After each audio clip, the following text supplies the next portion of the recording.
He's the engineer widely recognized as the inventor of Ethereum. Vitalik Buterin is also my guest on the latest edition of Bloomberg Studio 1.0. We spoke about the future of decentralized finance, the threat to legacy companies like Facebook and Twitter, and could we soon see the end of Ethereum mining? Take a listen as I ask for his thoughts on well-known crypto skeptics like Jamie Dimon and Warren Buffett and more. A lot of them have definitely been just wrong already, right? They expected even back in 2013 to 15, at least some of them, to see blockchains and cryptocurrency fail and go down to zero in price and just not get any more interest completely. And even today, they've already been far more successful than any of them expected. So I can see how people in traditional finance, or at least some of them, can be inclined to kind of not see the value of blockchain-based finance immediately. There's a lot of people, even in traditional banks, that see the value that blockchains provide and have been trying to come up with things and work with them. One of them is Jack Dorsey. Jack Dorsey recently announced Square is creating a new business focused on decentralized financial services based on Bitcoin, using Bitcoin.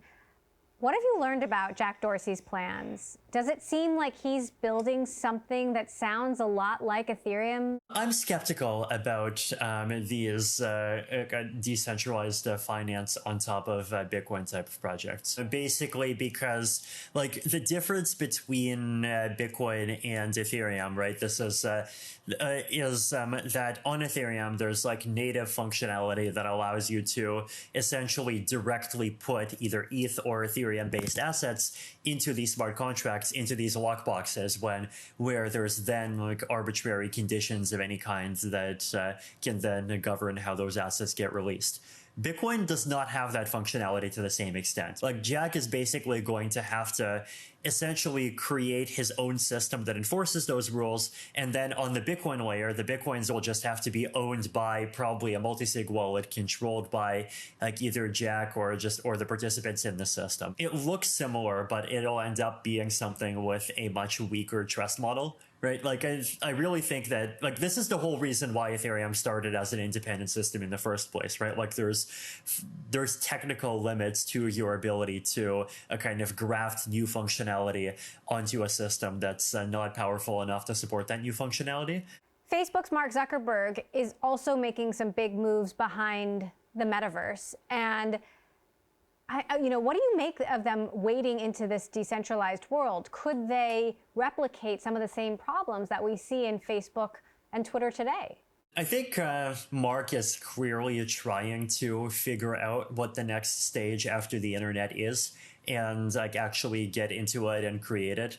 But before the rest of the world goes in some different direction, and Facebook is sort of left in the dust and becomes one of these kind of previous generation old world companies. So we've seen Facebook try to get into the crypto space with Libra, though. I think in the end, like Libra did end up being possibly the wrong approach, because like the problem that someone like Facebook has, right, is that a lot of people mistrust them.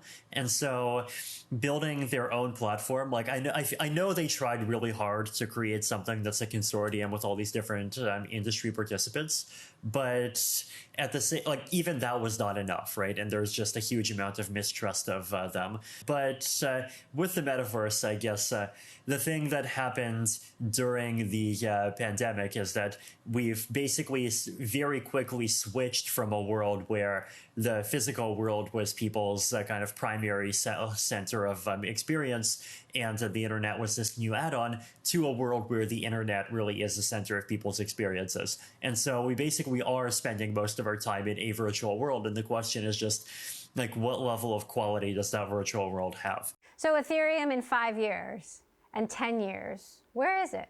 Hopefully running the metaverse, but I guess we'll see how it goes. You've got a lot of people out there, a lot of people who are trying to understand cryptocurrency, who are placing their bets. What's your prediction for Bitcoin? Does it replace the dollar? Does it exist in 50 years, or is it something else? And then similarly, what's your prediction for Ethereum? Because a lot of investors are choosing to hold both or one or the other. Yeah, I think replacing the dollar completely is unlikely, just because like there's things that the dollar provides, like price stability, for example, that Bitcoin is not going to provide. Like I think even in a theoretical world where the US dollar collapses, like even then, I think Bitcoin is not going to be able to provide the level of like stability that users and businesses expect to be able to set prices in.